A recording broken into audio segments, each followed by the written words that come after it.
بھائی عبدالوہاب صاحب کو اگر پتہ لگ گیا کہ صحابہ کرام 27 سال تک بھی باہر رہے، 18 سال بھی باہر رہے، میں نے کہا تمہاری بھی مشکل آ جائے گی، میرے لیے بھی مشکل آ جائے گی، ابھی تو 1 سال ہی پہ گزارا ہو رہا ہے۔ میں نے کہا اچھا ان کو پتہ نہیں ہے۔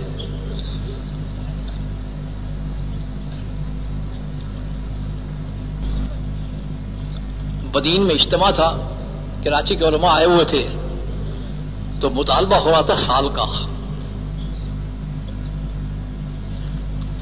بھائی عبدالوہاب صاحب بات کر رہے تھے، مطالبہ سال کا ہو رہا تھا۔ وہ علماء میرے قریب بیٹھے ہوئے تھے، کہنے لگے جی ان سے کہیں کہ امت میں اتنی استعداد کہاں ہے، 1 سال کا مطالبہ کر رہے ہیں، یہ ہوا ہے۔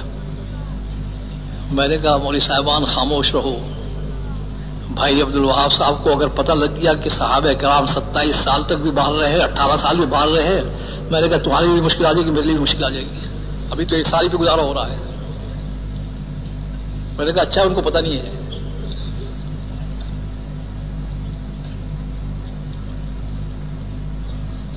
میں نے کہا سیدنا عمر رضی اللہ تعالیٰ عنہ نے جب دیکھا کہ جاتے ہیں تو واپس ہی نہیں آتے، جب ایک آدمی ذمہ داری کو محسوس کرتا ہے تو اس کا حال یہی ہوتا ہے، تو اس لیے قانون بنا پڑا کہ 4 مہینے کے بعد واپس ہو کر پھر جاؤ۔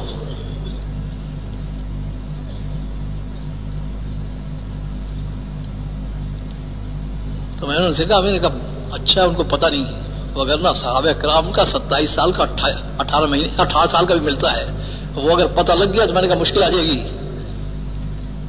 اگر انہوں نے مطالبہ وہ کرنا شروع کر دیا، تو اس واسطے غنیمت سمجھو کہ ابھی سال 7 مہینے کا مطالبہ کر رہے ہیں، اسی کو غنیمت سمجھو، اسی کو کر گزرو۔ آدمی کہتا ہے نا کہ میں نے نیت کر لی ہے، نیت کا مطلب یہ ہے کہ میں نے اپنے اللہ سے معاملہ طے کر لیا ہے، کیوں بھائی سال 7 مہینے ابھی تھوڑی مدت ہے، اس کے لیے سبھی ارادہ کر لو۔ یعنی ایک تو یہ ہے کہ آدمی کو نقد معاوضہ نہ مل رہا ہو، جہاں نقد معاوضہ مل رہا ہو وہاں آدمی سوچے تو پھر عجیب بات ہے۔ اس محنت کا نقد معاوضہ جو ہے وہ یہ ہے کہ اللہ تعالی آپ کو ذریعے ہدایت بنا کر پتہ نہیں کتنی مخلوق جو اس سے بھاگی ہوئی تھی اس کو اپنے قریب لا رہے ہیں، بہت بڑی بات ہے۔ اور آپ جتنا اس کی مخلوق کو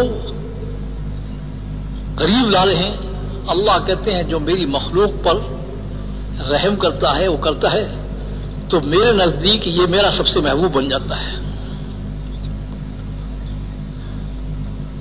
تو صرف میں ان حضرات سے کہہ رہا ہوں کہ جن کو میری بات سمجھ میں آ گئی ہو وہ اب یہ فیصلہ اس بات کا کر لی کہ یہ جو انبیاء علیہ الصلوۃ والسلام کی میں نے بتائے ہیں جواہرات، یہ اپنی زندگی میں بھی لانے ہیں، انسانوں میں بھی منتقل کرنے ہیں، اور اس کے لیے پوری انسانیت تک ہمیں جانا ہے۔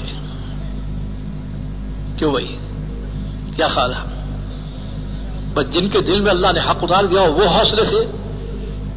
حوصلے سے سال کے لیے 7 مہینے کے لیے اپنے آپ کو پیش کر دے، لیکن پیش کرنا ایسا نہ ہو۔ وہ ایک دفعہ وہ فرید صاحب آئے ہوئے تھے، وہ فیصلہ آباد میں تقریر کر رہے تھے، انہوں نے کہا زندگی دے دو، تو کھڑے ہو گئے۔ اب انہوں نے کہا آ جاؤ بھائی، تو کیا کہنے لگے آپ نے تو زندگی مانگی تھی، جب ہم مر جائیں گے تو پھر دے دیں گے۔ تو ایسے سال 7 مہینے نہیں چاہیے، بس جو چیز کرنے کی اس کو کر گزرو اور اوپر سے لیتے چلے جاؤ، مانگتے چلے جاؤ، مسئلہ سال ہو جائے۔ اگر یہ اس ذمہ داری کو ادا کرتے ہیں تو ان کی مدد ویسے کی جائے گی جیسے کہ انبیاء کی میں نے کی ہے، ان کو ویسے غالب کیا جائے گا جیسے انبیاء کو غالب کیا ہے، ان کی دعائیں ویسے قبول کی جائیں گی جیسے انبیاء کی دعائیں قبول کی ہیں۔ یہ وعدہ عبادت گزاری پر نہیں ہے، یہ اس ذمہ داری کے پورا کرنے پر ہے۔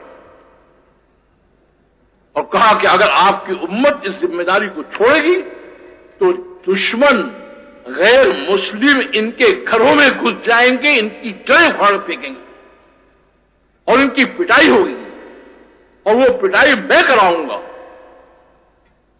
جب اللہ پٹائی کرا رہے ہو تو پھر اور کون اس کو روک سکتا ہے؟ اور کیوں کراؤں گا؟ لعلہم یرجعون، کہ شاید یہ اپنے راستے پر لوٹ آئیں، ان کے کھوپڑی میں یہ آئے کہ ہم جس کام کے لیے پیدا کیے گئے تھے ہم نے چھوڑا ہے، اس کی سزا مل رہی تو اپنے کام پر شاید واپس لوٹ آئیں۔ اس لیے میں عرض کیا کرتا ہوں کہ بھائی ایک ہے عمل کا درجہ، ایک ہے نیت کا درجہ، کم از کم نیت کے درجے میں ہم ایک بات طے کر سکتے ہیں جس سے اوپر کی توجہ شروع ہو جائے۔ اصل بات اس کو متوجہ کرنا ہے اور کچھ نہیں ہے۔ تو اس میں عرض کیا کرتا ہوں کہ سب سے پہلی نیت تو یہ ہے کہ امت اس بات کی طرف، اور امت میں جو یہاں آئے ہوئے ہیں جنہوں نے بات سنی ہے، ان میں سے بھی صرف ان سے ہی میں بات کر رہا ہوں جن کے دل میں اللہ نے حق ڈال دیا ہے، ان سے بات کر رہا ہوں۔ جن کے نہیں کہا، ان کو اللہ نے خود کہا ہے کہ انتظار کرو ابھی، تو جن کے دل میں حق ڈال دیا ہے ان سے یہ بات میں کر رہا ہوں کہ کم از کم نیت کے درجے میں اس کو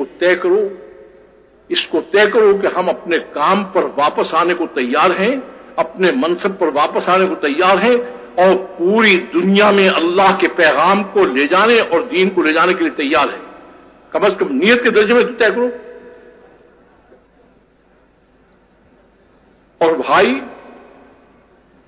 دوسری نیت، یہ کام جو ہے افراد امت کا نہیں ہے، یہ مجموعہ امت، اخرجت الناس مجموعہ امت۔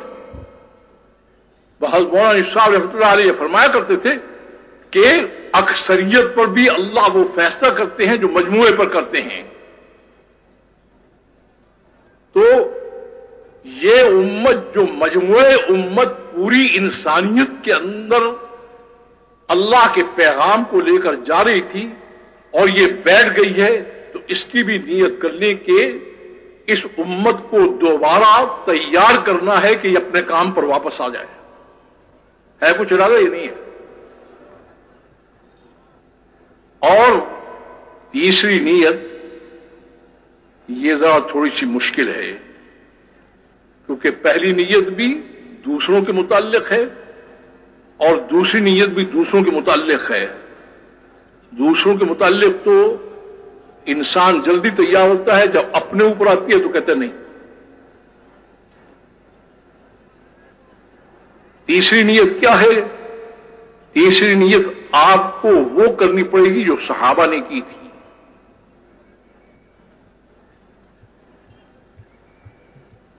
وہ نیت کیا ہے کہ آج سے ہم نے یہ فیصلہ کر لیا ہے کہ نبی کی محنت ہماری ساری محنتوں سے اوپر ہے۔ نبی کی محنت کی آواز پڑھنے پر اپنی محنتوں کو اللہ کے حوالے کریں گے اور اللہ کی محنت کو ہم اختیار کریں گے۔ کیوں بھائی، کیا ارادہ ہے؟ اور آج سے یہ بھی ہم نے طے کر لیا ہے کہ ہم غیروں کی طرز تہذیب، لباس، شکل، صورت کے بجائے اپنے نبی کے طرز، طریق، لباس، ان کے طریقے کو اپنے اوپر بھی جاری کریں گے، اپنے گھرانوں میں بھی جاری کریں گے اور اپنے ارد گرد میں بھی جاری کریں گے۔ نبی کی زندگی کو اوپر لائیں گے، غیروں کی زندگی سے ہم توبہ کریں گے۔ کچھ ہوش نہیں ہے ہمیں، قیامت کے میدان میں جب یہ کہا جائے گا کہ نبی کے زندگی والے جو ہیں ان کو ایک طرف کرو اور نبی کے زندگی کے خلاف جنہوں نے گزارا ہے ان کو ایک طرف کرو، ہم کہاں جائیں گے وہاں؟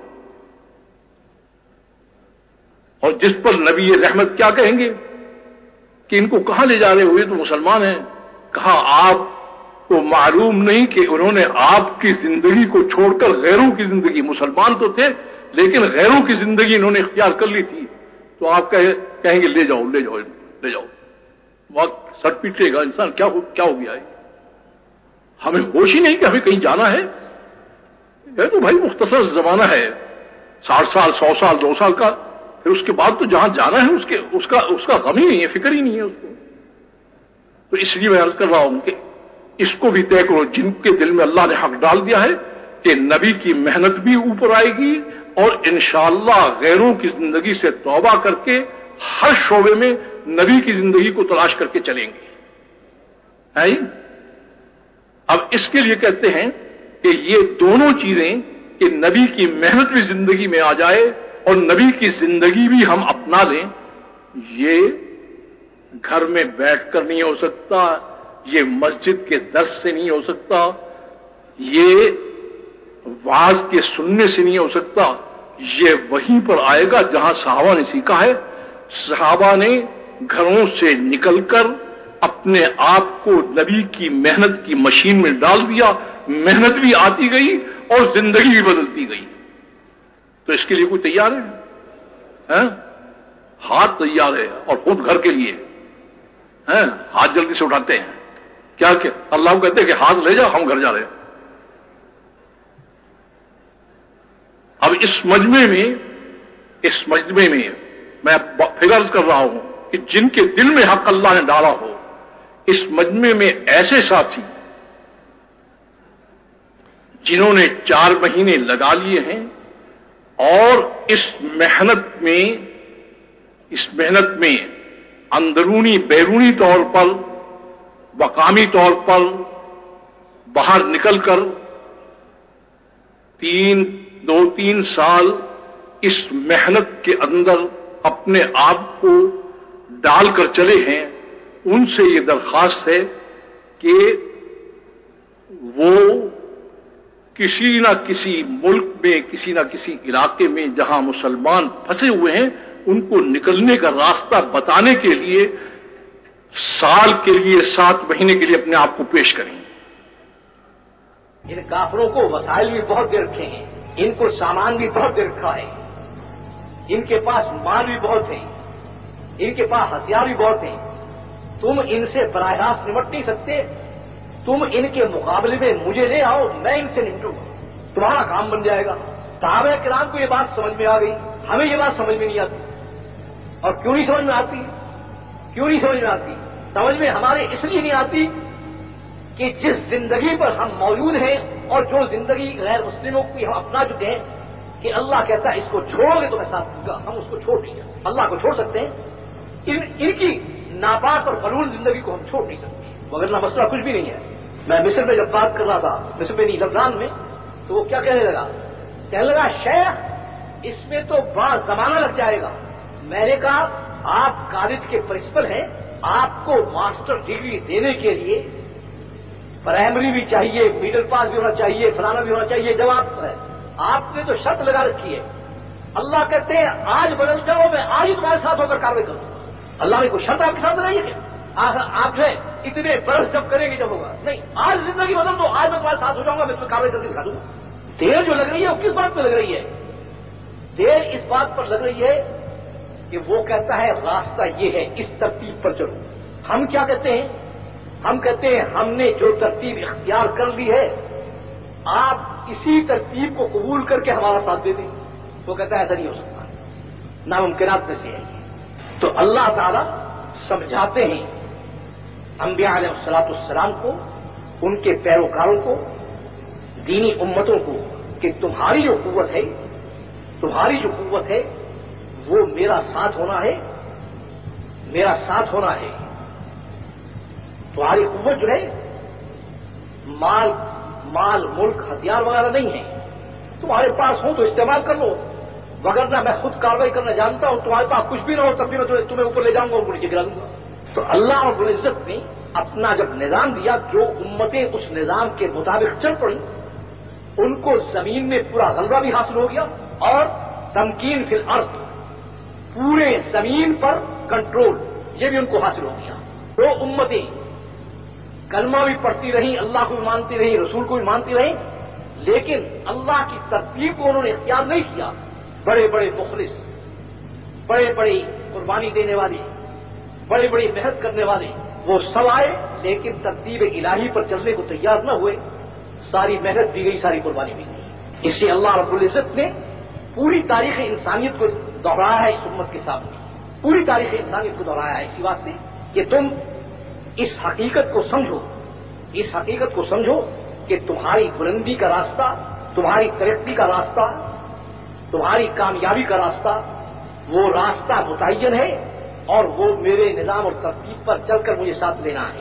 یہ پہلی صدی کا آخر ہے غالباً، جس میں روم کے اندر جو مرکزی مقام ہے غیر مسلموں کا، انہوں نے اپنے تمام بادشاہوں کو، مذہبی رہنماؤں کو، سیاستدانوں کو، فوج کے سپہ سالاروں کو، ملک کے ہر بڑے طبقے کو، ایک ملک سے نہیں تمام ملک سے جمع کیا. جمع کر کر انہوں نے یہ کہا کہ یہ ایک چھوٹی سی جماعت ہے، چھوٹی سی جماعت ہے. صحابہ کے متعلق کہا کہ چھوٹی سی جماعت ہے، ان کے پاس نہ تو صحیح قسم کے ہتھیار ہیں، نہ ان کو باقاعدہ فوجی ٹریننگ ہے، نہ ان کے پاس کھانے کا سامان ہے. ہماری اتنی منظم فوجیں ہیں، ہماری منظم فوجیں ان کے سامنے ٹھہر نہیں سکی، کیونکہ اس زمانے میں دو ہی بڑے بلاک تھے، رومن بلاک اور ایرانین بلاک. دونوں کو ایک چھوٹی سی تعداد نے ختم کر دیا ہے اور ہماری کوئی فوجیں ٹھہر نہیں سکی، دونوں بلاک ختم ہو گئے ہیں.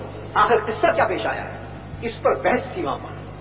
یہ ہوا کیا ہے کہ نہ ان کے پاس سامان جنگ ہے، نہ سامان خوراک ہے، نہ ان کے پاس کوئی مالی قوت ہے، نہ ان کے پاس کوئی قومی قوت ہے. ہماری منظم فوج ان کے سامنے ٹھہر کیوں نہیں سکتی؟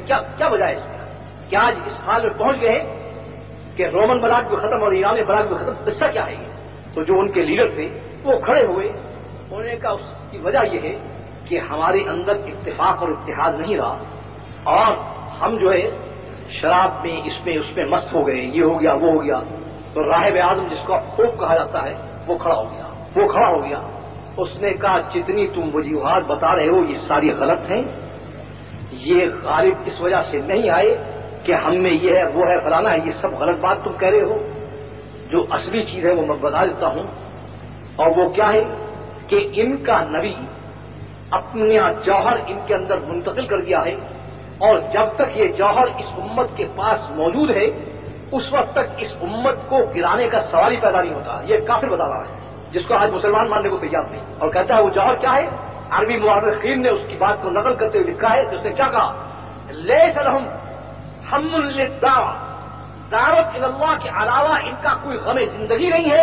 یہ اس کے لیے مرتے ہیں، اس کے لیے جیتے ہیں، اس کے لیے دنیا میں پھرتے ہیں. یہ سفیر ہیں اللہ کے، ان کی طرف کوئی بھی ہاتھ بڑھاتا ہے اللہ تعالیٰ جو ہے وہ خود میدان میں آ جاتا ہے. اس وجہ سے اس سے مقابلہ ان سے نہیں ہے، اس سے مقابلہ ہو رہا ہے. اس کے مقابلے میں کون جیت سکتا ہے؟ آپ اس پر غور کریں.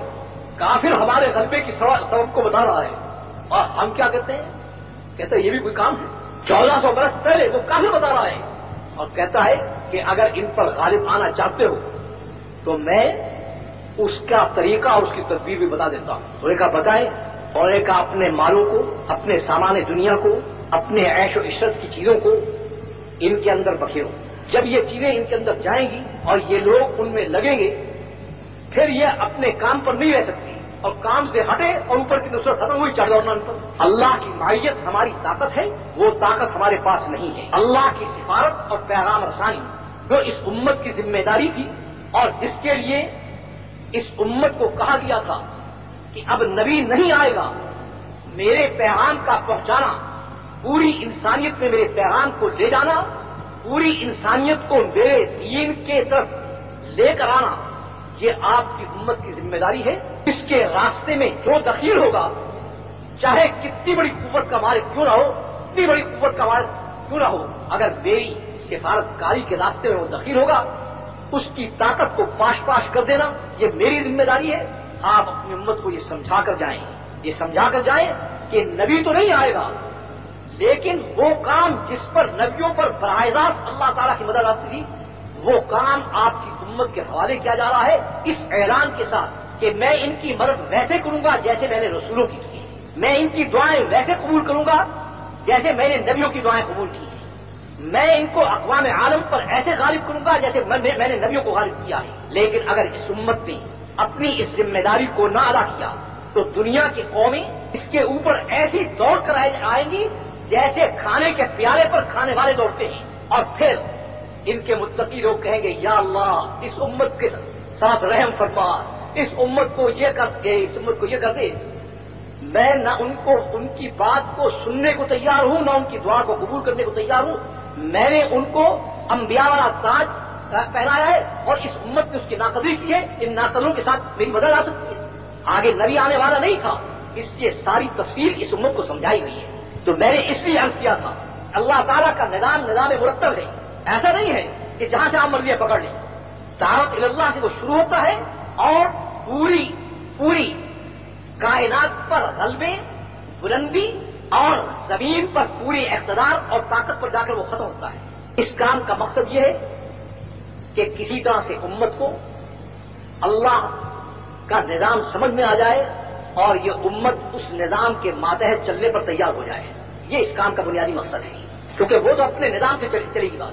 آپ یہ کہیں گے کہ نہیں ہمیں تو زمین میں خلافت چاہیے، زمین میں اقتدار چاہیے، ہم لڑ کر لیں گے، مر کر لیں گے۔ اللہ تعالیٰ کہتے ہیں لے جاتے جا تو ملتا رہو، میرا نظام تو یہی ہے۔ اس لیے یہ بات جو کہی جا رہی ہے اور سمجھائی جا رہی ہے کہ امت کسی طرح سے اس کو قبول کر لے کہ ہم اپنی ترتیب کو اللہ کے نظام کے مطابق اختیار کرنے پر تیار ہیں۔ یہ آج سمجھ آیا ہے، کل سمجھ میں آ جائے، 10 روز کے بعد سمجھ میں آئے، 1000 سال کے بعد میں سمجھ میں آئے، جب اس کو سمجھ میں آ جائے گی اس کا کام بن جائے گا، نہیں سمجھ میں آ جائے گی جیسے بھٹک رہی ہے بھٹکتی رہی۔ کبھی تھوڑا سا یہاں غلبہ حاصل ہوتا ہے تو بڑے خوش ہو جاتے ہیں، کبھی وہاں تھوڑا سے کوئی چیز مل جاتی ہے خوش ہوتے ہیں۔ یہ بات نہیں ہے جو بات اللہ نے فرمائی ہے۔ غلبہ عمومی کیا ہے کہ پوری امت پوری انسانیت پر غالب، پوری زمین پر اس کا اقتدار اعلیٰ، پوری کائنات اس کے حکم پر چلے جیسے کہ اس امت کے پہلے طبقے کے حکم پر چلتی ہے۔ اس کے لیے راستہ متعین ہے، اس میں ڈائیورشن نہیں ہے۔ آپ نے دیکھا ہوگا کہ سڑکیں خراب ہوتی ہیں تو اس میں لکھا ہوتا ہے کہ متبادل راستہ اختیار کریں۔ اللہ کے یہاں متبادل راستہ ہے نہیں۔